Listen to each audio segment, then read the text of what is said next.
Considérons un carré de côté 2 cm. Donc, chaque côté, bien sûr, mesure 2 cm. Son aire, c'est donc 2 fois 2, 4 cm². Multiplions par 3 le côté de ce carré. Donc cette longueur-là va être multipliée par 3, et donc ici aussi par 3. On obtient donc un carré de côté 2 fois 3, 6 cm, côté 6 cm. Son aire est donc de 6 fois 6, 36 cm².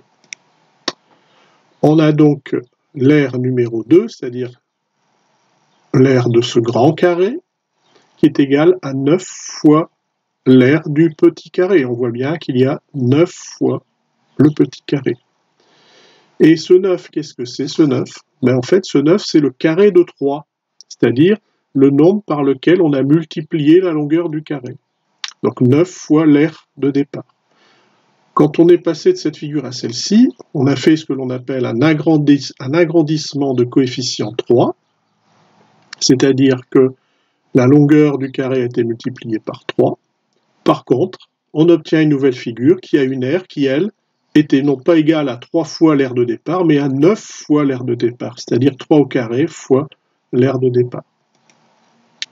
Si on multiplie les dimensions d'une figure par 3, alors son aire est multipliée par 3 au carré, le carré de 3. Plus généralement, quand on a une figure d'aire notée 1, si nous multiplions les dimensions de cette figure par k, c'est-à-dire les longueurs, autrement dit, si on fait un agrandissement ou une réduction de cette figure, on obtiendra une autre figure d'aire A2, et il y a une formule à retenir, c'est que l'aire obtenue est égale à k au carré multiplié par l'aire de départ. Ceci est valable pour un agrandissement de rapport k ou pour une réduction de rapport k. Cette figure, elle illustre un agrandissement puisqu'on voit que cette figure est plus grande que celle-ci, mais on pourrait avoir le contraire, hein, la grande figure ici, la petite.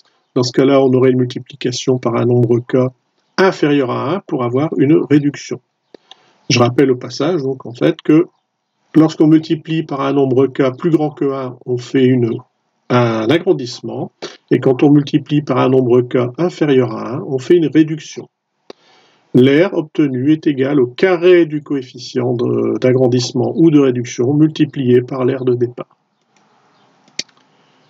Maintenant, on va s'intéresser au cube et à son volume. Un cube de côté 2 cm a un volume de 2 fois 2 fois 2.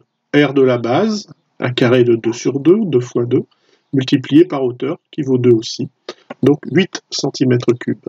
Multiplions les longueurs du cube par 3, c'est-à-dire la longueur de la base multipliée par 3, la largeur de la base multipliée par 3, la hauteur de ce cube multiplié par 3. Finalement, on va obtenir un cube dont les côtés mesurent 3 fois celui-ci, et on peut se rendre compte qu'en fait, on a ici une première couche avec 3 fois 3, 9 cubes, une deuxième couche avec 9 cubes, et une troisième avec 9 cubes. 3 fois 3, 3 fois 3 fois 3, 3 fois 3, 9, 3 fois 9, 27. Le côté valait 2, ici, l'arête du cube, plutôt l'arête du cube valait 2, ici, l'arête du cube vaut 6. L'aire de la base, c'est donc 6 fois 6, 36, et on remultiplie par la hauteur, ce qui fait donc 6 fois 6 fois 6, c'est-à-dire 36 fois 6, soit un volume de 216 cm3. Le volume du grand cube, c'est-à-dire V2, est égal à 27 fois 8. En effet, il y a 27 petits cubes dans ce grand cube. Et le 27, d'où vient-il?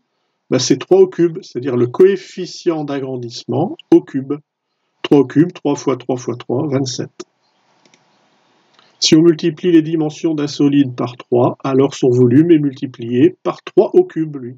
Pas par 3, mais par 3 au cube. Plus généralement, si on a un solide, peu importe le solide, là j'ai dessiné un cube, mais n'importe quel solide de volume V1, et qu'on lui fait subir un agrandissement ou une réduction, c'est-à-dire qu'on multiplie ses dimensions, c'est-à-dire ses côtés ou ses arêtes, si c'est un cube, par K, alors on obtient un second volume, soit un agrandissement, soit une réduction, selon la valeur de K, et le volume V2 est égal à K au cube fois le volume V1. Voilà pour cette leçon.